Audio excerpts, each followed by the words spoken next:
elle-même. Donc on va avoir la chance d'avoir une présentation de Tjalling Erkelens, qui est le directeur de Bedrocan. Bedrocan qui est la seule entreprise en Hollande à avoir un permis pour cultiver un cannabis médical standardisé, dont Monsieur Erkelens va nous faire la présentation sur le modèle hollandais, néerlandais. Actually, Bedrocan in the Netherlands is since 10 years active in the field of medicinal cannabis production in a contract with the health ministry of the Netherlands. And we produce herbal medicinal cannabis as a legal medicine provided through the pharmaceutical system in the Netherlands and as a pharmaceutical raw material. So the basis is that this material can be used by pharmaceutical industries or companies that make products out of cannabis, whatever, can use this as a raw material. In Holland we do this now for 10 years. Last month we had the birthday of celebration, the 10th anniversary, and we will have a real anniversary party even on November 22nd in The Hague. But that's a different thing. Okay, I would like to start with a short, very brief history oversight from cannabis, because cannabis was a legal medicine in the 19th and early 20th century. It was broadly and widely used in North America, in Europe. It was in many pharmacopoeias mentioned. It was available mostly in extractive form. In the USA at the moment prohibition started, there were more than 20 different extracts, standardized extracts available in pharmacies. In 1937, the cannabis prohibition started in the USA, mainly because cannabis came up as a recreational drug there in certain areas. The medicinal qualities of cannabis were not well known at that time. There was the effects of cannabis were very mild compared, for instance, to opioids. Opioids were getting quite famous in that time. Opioids could be injected, cannabis was difficult for the intake, etc., etc. And combined with the negative image building up at that time, cannabis became prohibited. This went on an international level, and in 1961 cannabis became prohibited worldwide through the United Nations. It became even a Scheduled I drug, very dangerous, very ineffective. There was no evidence for medical use at all. In 1964, a very important date, Raphael Meshulam in Israel identified THC as the active compound in cannabis. That was a great invention, basically. But the thing he forgot at that moment was that there were many more active compounds in cannabis. But okay, THC was then the psychotropic one. In 1988, THC receptors in the human body were found, also by the same group of Raphael Meshulam. So at that time, it was clear that cannabis and the human body had something in common. And that something in common was not only the receptors itself, but also substances made in the human body that are similar to the cannabinoids found in cannabis. That led to, in a few countries, to the idea that cannabis could be a medicine in the future somewhere, and to be in compliance with UN regulations, especially the governments of Canada and the Netherlands, established a national agency for the production of cannabis as a raw material to be able to do research and to produce in the end medicines, real medicines. The Dutch health minister, however, saw that there was a huge need of cannabis amongst patients and there were no real medicines there. And she decided in 2001 that cannabis in its raw form should be available as an unapproved drug in the pharmacies in Holland to help those patients who were in need at that moment. That all resulted in 2003 the start of sales of medicinal cannabis in the Dutch pharmacies. At that time there was no export, the program was totally national and nothing else. That changed in the last 10 years. Because medicinal cannabis today is legally available as a controlled substance and as an uncontrolled medicine still in Canada, Israel and the Netherlands, where it's legally produced. And from the Netherlands nowadays it is exported in small amounts to Italy, Finland, Germany, Norway, and I am saying there the Czech Republic because officially it seems to be possible, but you heard the story just told. I'm not aware of any gram of cannabis now going to the Czech Republic, indeed. Mainly, all that export has been patient-driven. Patients asking their governments for cannabis. There is cannabis legally available, why not in our country? And if it's not possible to do it in our country, please let us have it from the Netherlands. That's actually what happened. I will come to the numbers a little bit later, but the numbers being exported to those countries are very, very minor. Many people are talking about the USA as the promised land for medicinal cannabis. In the USA, on state level, there are many things possible, but the whole stage there is basically poisoned by the fact that recreational cannabis and medicinal cannabis are going together there hand in hand. There is no clearness on what is medicinal and what is recreational.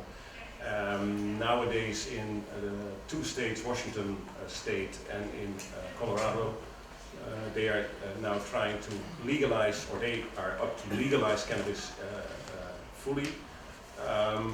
That might be a disaster for the patients in the end because full legalization will not help the patients in the end by development of real medicine.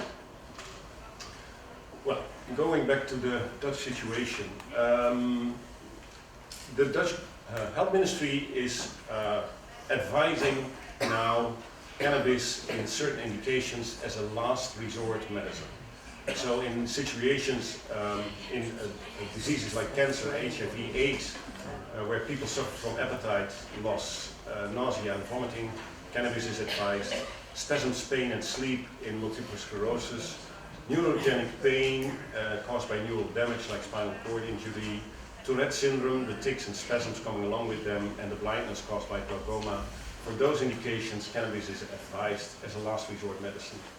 However, we see that many doctors nowadays in the Netherlands start prescribing cannabis also in not last resort situations because they see the effectiveness.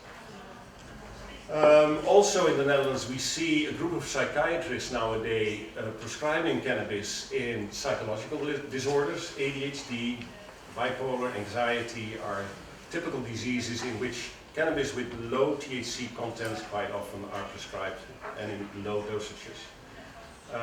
The other research you heard about today is cancer, of course, inhibiting cancer cell growth. Cannabis and cannabis compounds seem to be effective, THC and cannabidiol, CBD especially.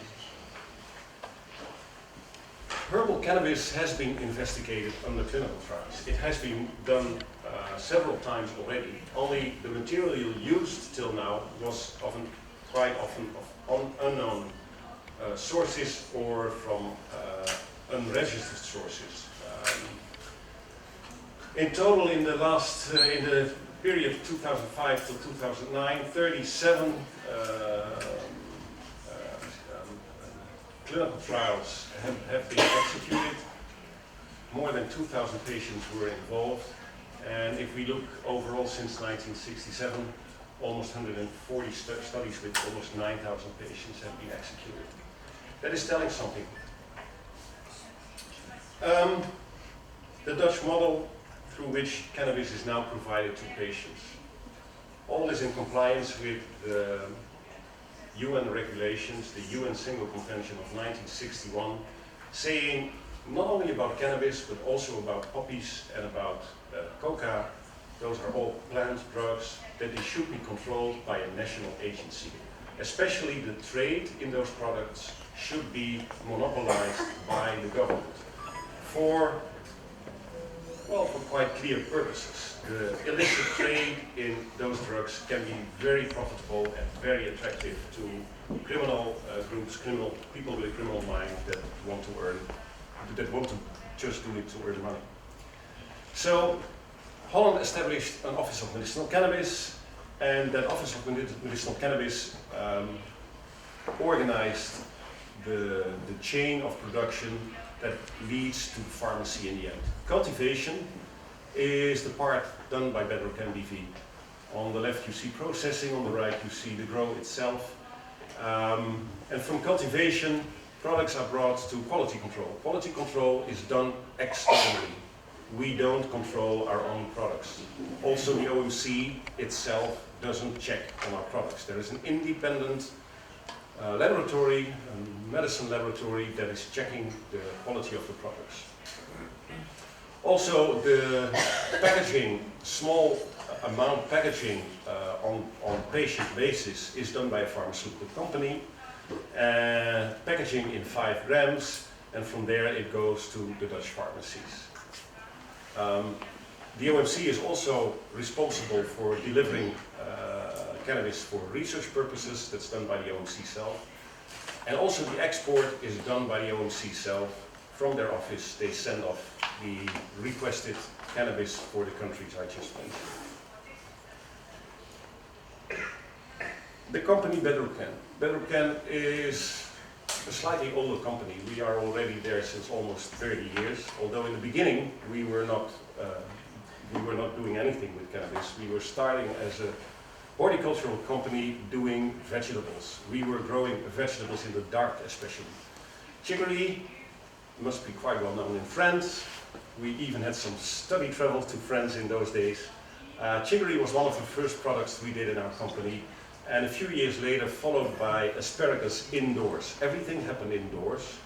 And in 1992 we started doing the production of cannabis indoors for seed purposes. Production of seeds was allowed those days in Holland. You needed a small license for it, but that was not a big thing. And under such a license you were able to produce cannabis seeds. That went on for a couple of years. We studied the production of cannabis, and when the word came out that our health minister was looking for producers, we were very interested obviously, and we applied for a license. And in 2002 we received our first official license for the production of cannabis floss, as we call it, the female flowers, the dried female flowers of cannabis. In 2003 we started up with commercial production for the OMC. The first year we didn't produce no more than 40 kilos on an annual basis. And that number didn't went up so much because that had for a reason. Many doctors were not well known with cannabis, and they had no idea for what to prescribe it in what kind of situation. That was a very difficult thing for them. So at that time the increase of production was only very slowly. It gave us the time to develop our quality management plan. If you want to produce in a pharmaceutical way, your company should be totally controlled. Also internally, you want to know exactly what you do from day to day with your product, where your product is starting, from day to day, how it grows, how it's being processed. So we set up that quality management program. Took a few years for it, and in 2008 it was ISO certified and GMP, ISO and GMP certified. 2011, because we needed a new challenge, as always, we started research and development because we saw that there was a need from patients not only for the raw product, but also for products made from that raw product. And we found ourselves actually to be the people that were most knowledgeable on the material we made ourselves. So what is in it, how do you need to treat it, etc., etc. And that was the basis of starting up research and development to create new products. In the meantime, the market started growing, and these days we are now at an annual production of 450 kilo. And we established also Bedrocan Canada these days, which I will tell a little bit more about later. Because we are dealing with patients, because we are dealing with doctors, we are dealing with governments, we are basically in between all those groups. we created a mission statement to create clarity on where we stand as a company. Because we think that the full therapeutic potential of herbal cannabis needs to be accessible for patients and their doctors and their caregivers. And we want to use research, education, and our pharmaceutical grade production to create solutions for patients and their doctors in the healthcare systems, even worldwide. Invite us and we come and tell. That way we hope to help to bridge the gap between the needs of patients and the regulatory demands that are on the table here. So it all starts for us with regulatory compliance, because if the regulators don't think that we do the right thing, we have no ground for existence. Regulatory compliance ends for us with the drug approval process, because we think and we believe that if you don't go through the drug approval process, access for patients to cannabis will be always very difficult. The way it is now, as an unregistered medicine, a controlled substance, governments are very hesitant in going there. So the regulatory compliance for us started, of course, with the OMC program in Holland, obtaining all our certificates, our ISO certificates, good agriculture practice, having our standard operating procedures lined up, and our external quality control and our audits on our system. So that is happening basically on a 2-monthly basis nowadays. The regulatory compliance. Standardized production is the next leg on which we stand, because if you want to have a product that you can rely on, you want to have something that is every time the same. Cannabis you cannot standardize on the outside. It's a nice flower, it's nice leaves, it's nice stems, and they look all alike. But what is of course most important is the content. So the active compounds inside should be always the same. That can only be achieved by using genetic stable varieties. Not from seeds, but from clones. Only cloning, a cloning program, keeping mother plants alive in certain cycles, guarantees that the genetic stability of your varieties is always there. The circumstances under which you grow are also very important. Circumstances, varying in circumstances, can lead to deviation in your chemical compound of more than 20–30% sometimes. So your indoor production under fixed schedules for growing and processing are the principles of standardized production. That all leads for us to a modular system, because we do everything in different segments in our company. Stable composition, predictable yields, and we do our research on it. Everything we do, we research and we standardize and we validate those systems.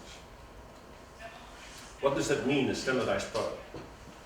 I must say this is a slightly old picture, because we are still talking about 19% here, while the product in the meantime has been changed due to laboratory changes to a little bit slightly higher THC content of 22%. But standardized product means that you are staying within certain limits of the active compounds.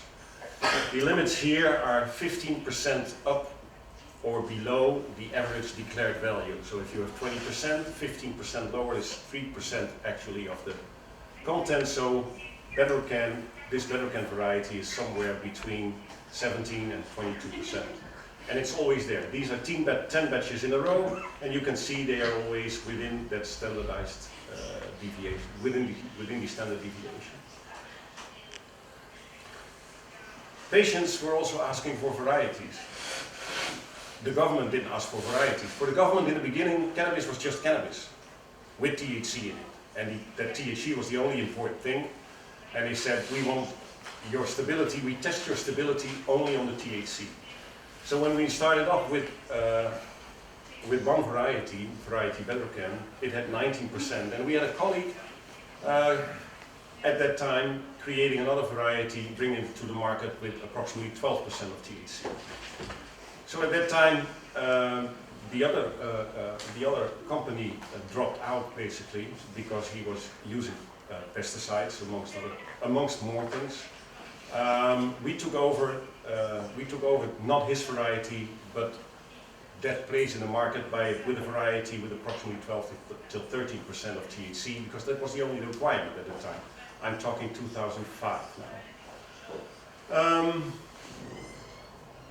The government also asked us to bring something with another compound, CBD. At that time, CBD was already in the attention of clinicians and researchers who were thinking CBD to be very interesting for the purpose of treatment. Sativex was just going to the market in Canada, and Sativex had an average of approximately 50% THC CBD. CBD is slightly higher than Sativex.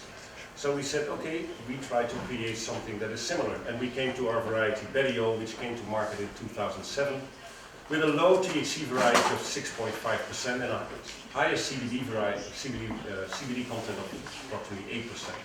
The indica varieties stay lower, are broad leaf, have a different smell,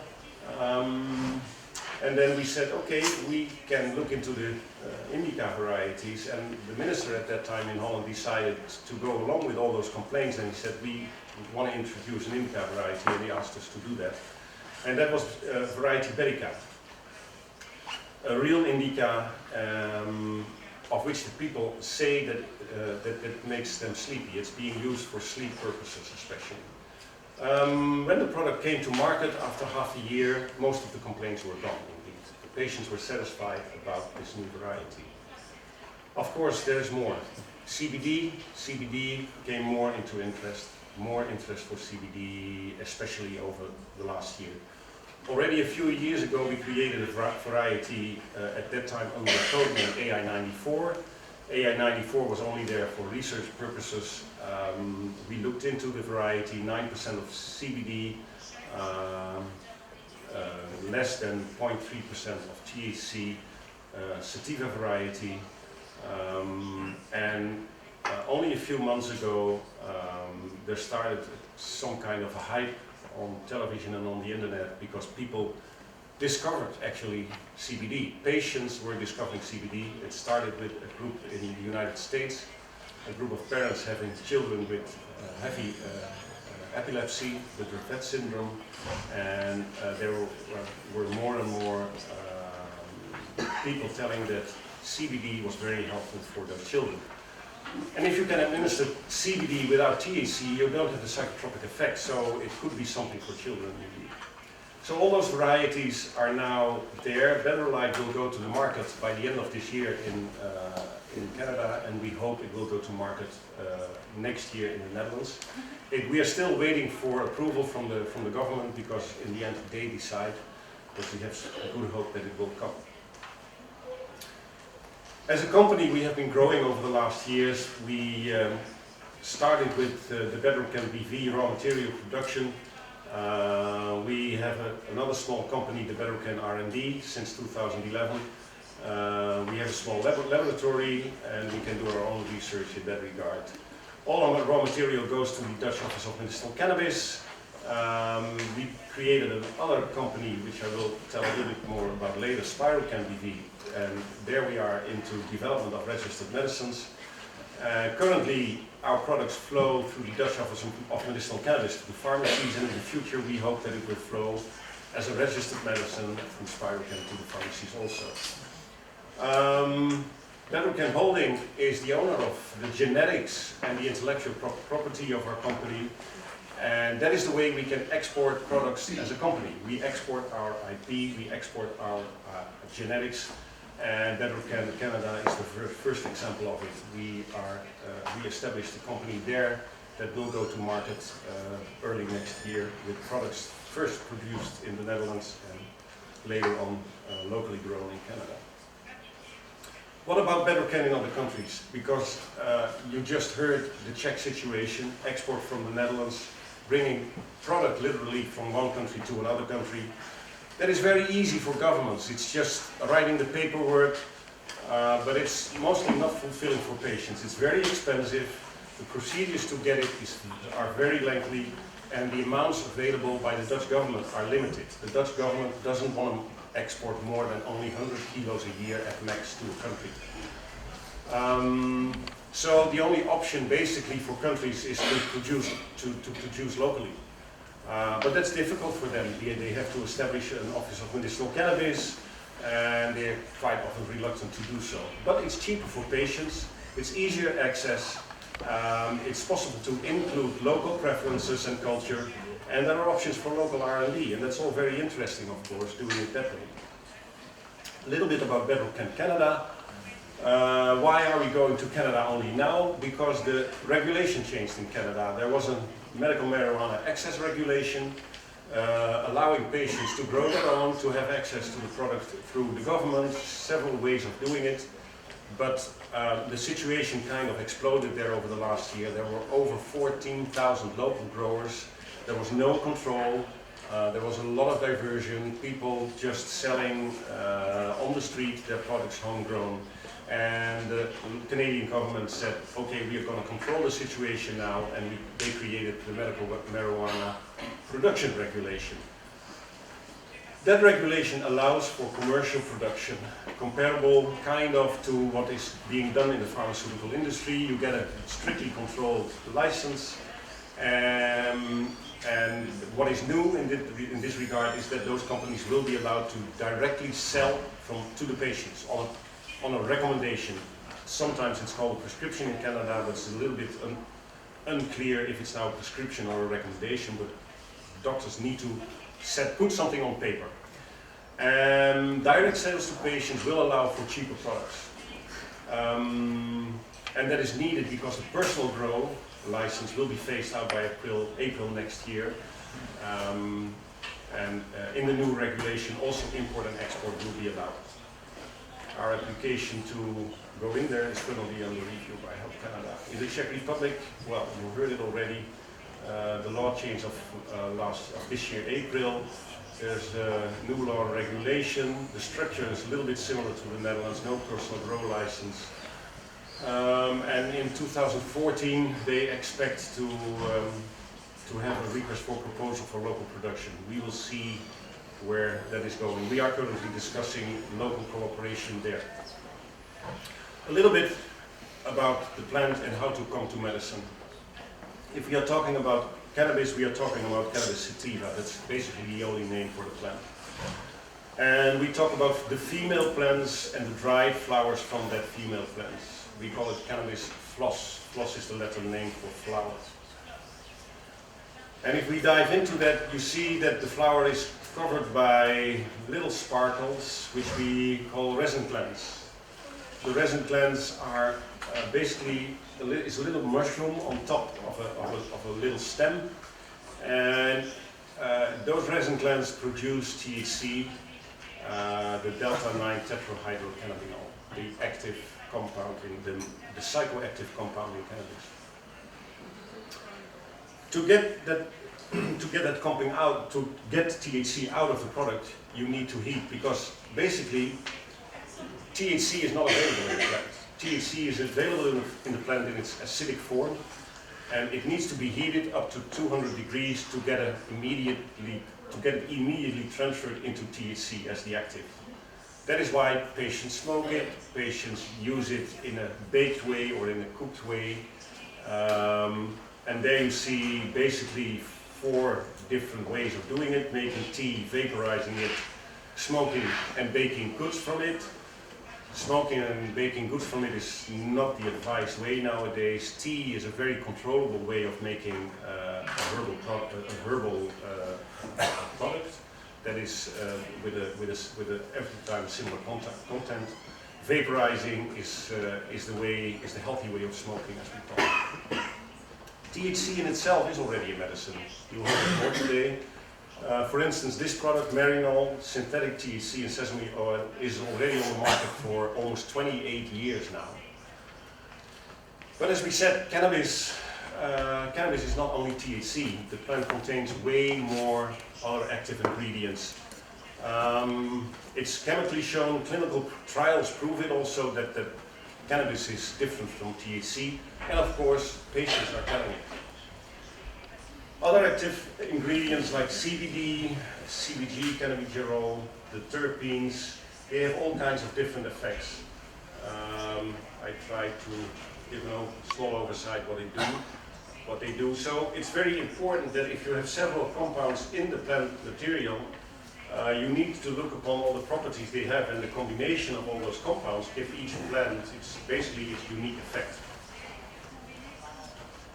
The other thing of terpenes is, of course, the terpenes is basically the most unknown part nowadays. There are several compounds in that have a medicinal effect, but the combination with the cannabinoids make terpenes unique in the plant. And of course, the terpenes is that where the dog on the airport is coming to. THC, CBD, all those cannabinoids don't have any smell. It's the terpenes that make the plant smell. Cannabis, it's a problem market. The recreational use of cannabis led to so many aggressiveness amongst regulators, amongst people in general. This is already from the 30s of the last century, leading to the fact that many people think that cannabis is not a real medicine, and that discussion is still ongoing. But the question whether cannabis is a medicine can be answered nowadays quite well, because we already know that cannabis is working for some patients. We know about active ingredients. There are some clinical studies done, but there's lacking something to make it a real medicine. How do we actually administer all those compounds? How do we find the proper dosing? Is everything standardized? That is what especially the doctors want to know. The doctor wants to give his patient something that is really working and on which he can rely. The acceptance of the product may be there by patients, maybe even there by regulators, but the doctors, who also have a big voice in this discussion, they want to know about the last three things. Because for doctors, this is not the way to administer a product. Never. There are no smoked medicines in the world. So, this is something not acceptable. So we were thinking, if we want to administer this product in an inhaled way, we have to do something different here. And it was basically our head of research and development nowadays, Arno Hazekamp, who found this machine in 2005 in Germany, the Volcano Vaporizer. And he started testing the device, and he came to the conclusion that if you vaporize, you get a standard vapor in that little balloon in a standard amount, and that is interesting for doctors. So he advised that company, Storz & Bickel at that time, to develop a medical version of that vaporizer, to bring it to market, to give at least some possibilities to doctors to really prescribe cannabis in a proper way with a dosage form. Of course, if you want to do it that way, then you need to test the product. It needs to be a safe product. How do we guarantee that we have a safe product? Well, the Dutch government developed a monograph together with scientific institutes on medicinal cannabis. There are 6 main issues covered in that monograph. It's the appearance and fineness of the product. It's the microbiological contamination, which is checked upon.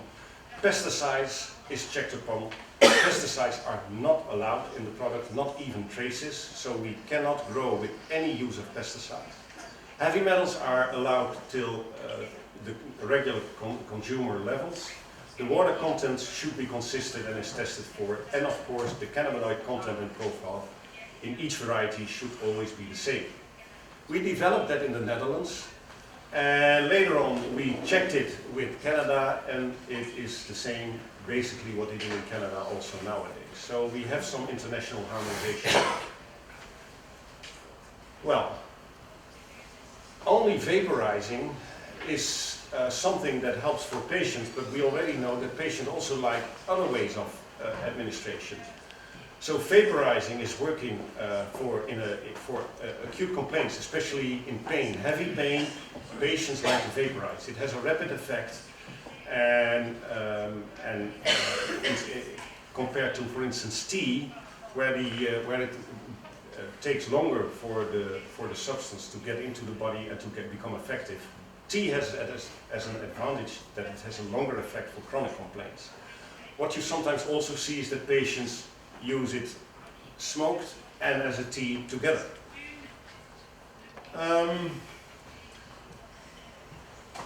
Talking about the patients and what they want, the International Association for Cannabinoid Medicines did a huge research on the use of cannabis by patients and what they want. It was a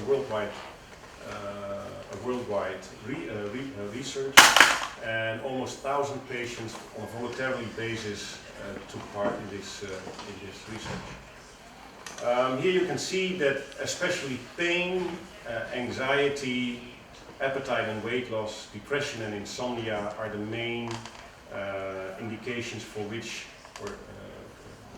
cannabis is used by those patients. All the other indications are minor to those 5. And these patients, they want something. So the study also looked into that, and it was just asked to patients, how do you use it? It's not what they basically prefer, it was only the question, how do you use it? Smoking was the biggest, of course, and vaporizing is also one of the biggest. The edibles, so the oral route is taken by patients, but only very minor. So we concluded that inhalation is the most wanted form, and we would like to work on that from our perspective to make cannabis a real medicine. The difference between smoking and vaporizing is there, because in vaporizing you need a lower doses of cannabis. It's cheaper, and the side effects are quite minimal compared to smoking. We did a research on that in 2007 already, the different effects between smoking and vaporizing, in which you can see that the onset or the amount of THC in smoke by combustion is up to 50% higher than in vaporizing. When vaporizing, you can use cannabis several times. So in the end, the product will come out, but it goes slower. Over the years, we started developing products through our research and development.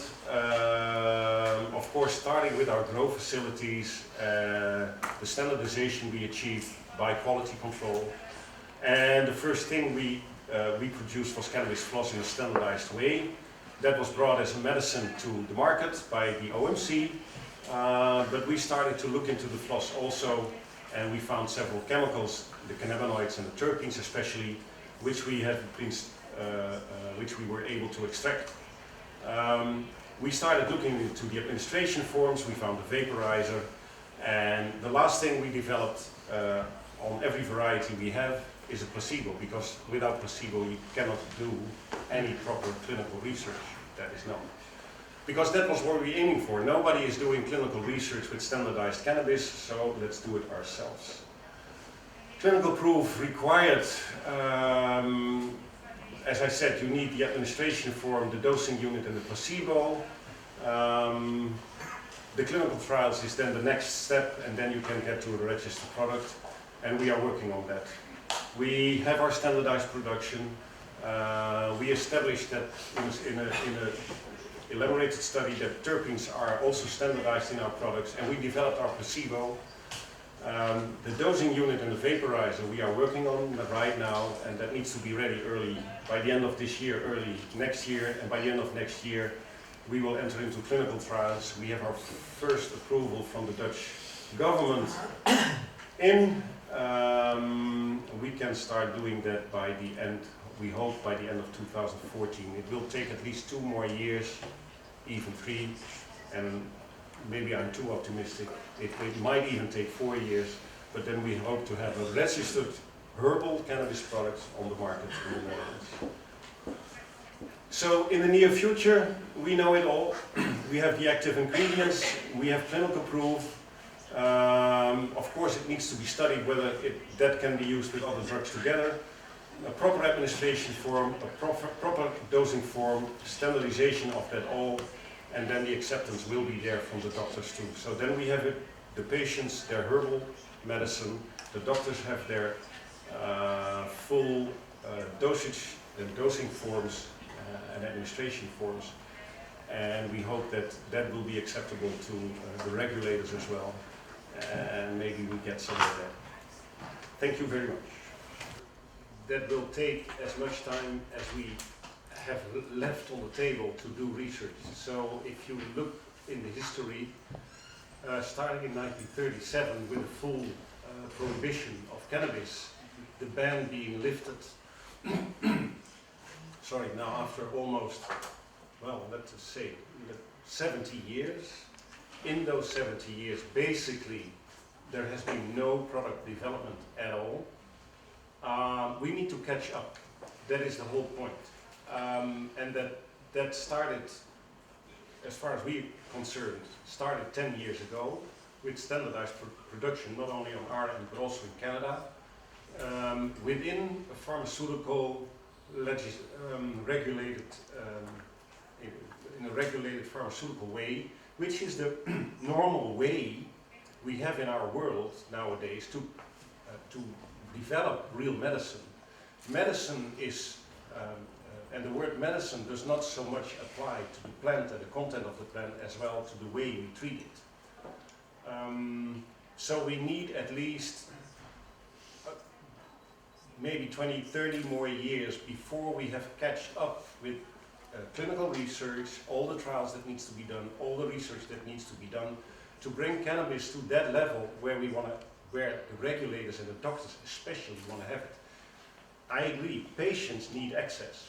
That is why the Dutch government and also the Canadian government at a certain point already decided, okay, let's give them this first now, but in a very limited way, because diversion is always on the edge. There is so much diversion in the world in that regard.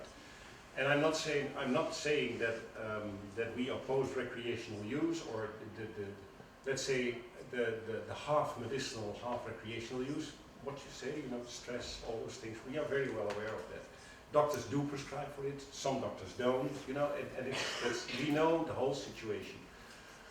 We can only make the puzzle complete by putting every piece by piece, on its place. It will take time.